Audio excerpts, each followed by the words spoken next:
Before the first compass was cast in bronze, before the first chart was drawn on parchment, there were men who stood at the bow of a vessel made of stitched coconut fibre and read the ocean the way you might read a familiar face. They felt the pulse of swells beneath their feet, watched the stars wheel overhead like a living clock, and sailed thousands of miles across open water with nothing but their bodies, their memory, and a profound, almost sacred relationship with the natural world. These weren't reckless adventurers. They were the most sophisticated fieldcraft practitioners in human history, and almost everything they knew has been forgotten. Welcome to Fieldcraft Chronicles. Tonight we go back to the open ocean, stitched together and built to bend.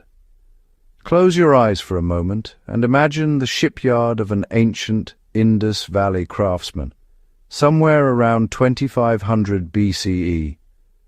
There's no iron, no forge, no clang of hammer on spike.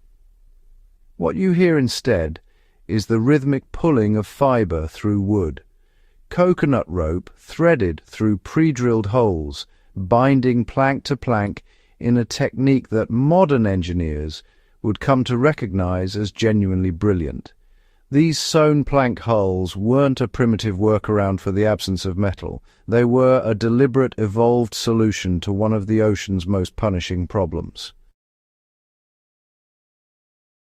A rigid hull, when struck by a heavy offshore swell, resists, and resistance, in the open ocean, eventually means fracture.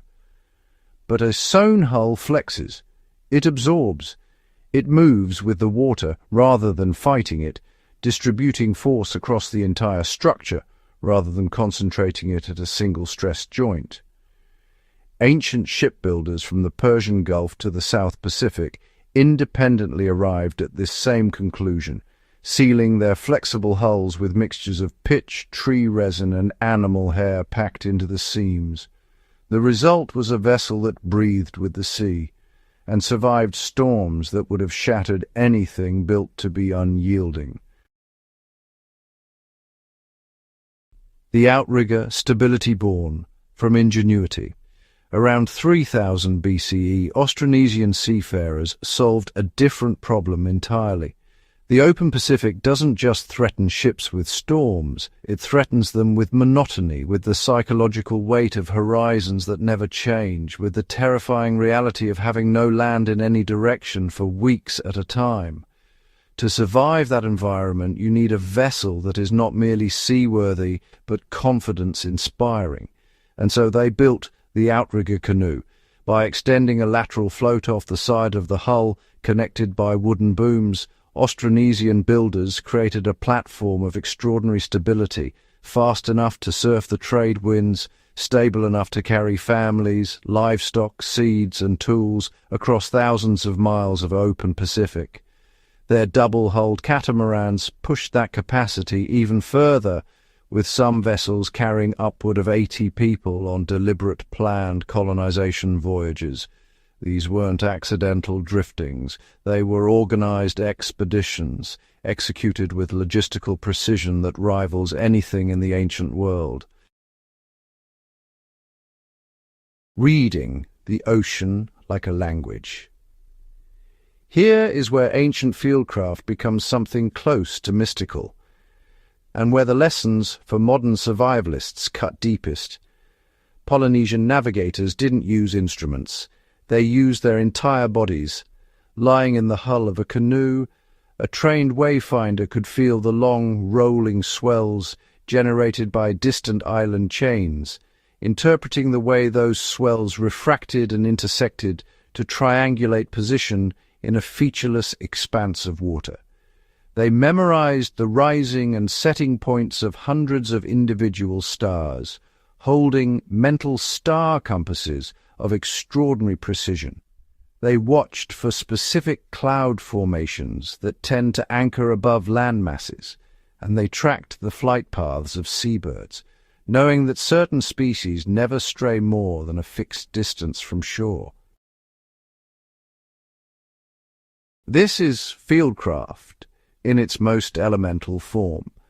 No gear, no instruments, only an intimate, embodied knowledge of the natural world, built over generations and passed down through oral tradition with the seriousness of sacred text. It is humbling, and it is a direct challenge to any modern survivalist who believes that skill can be replaced by equipment.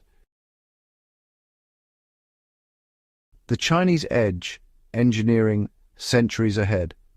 While Polynesian navigators were mastering the art of reading invisible forces, Chinese shipbuilders were engineering solutions that wouldn't appear in Western shipyards for another 1,000 years. Watertight internal bulkheads, sealed compartments within the hull, meant that a breach in one section of the ship was a problem, not a catastrophe. The rest of the vessel stayed afloat.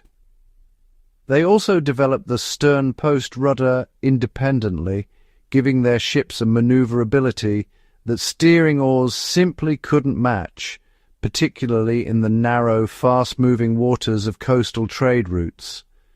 These weren't isolated innovations. They reflected a culture of maritime thinking that treated the ship as a living system, something to be refined, improved, and adapted with each generation of sailors who took it to sea. What the ocean teaches us now.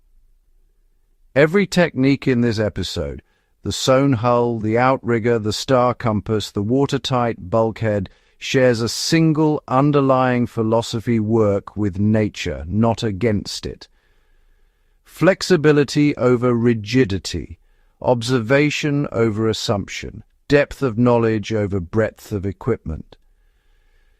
These are the same principles that separate a capable bushcrafter from someone who simply owns expensive gear. The men and women who first crossed the open Pacific did so with fibre, wood, memory, and nerve.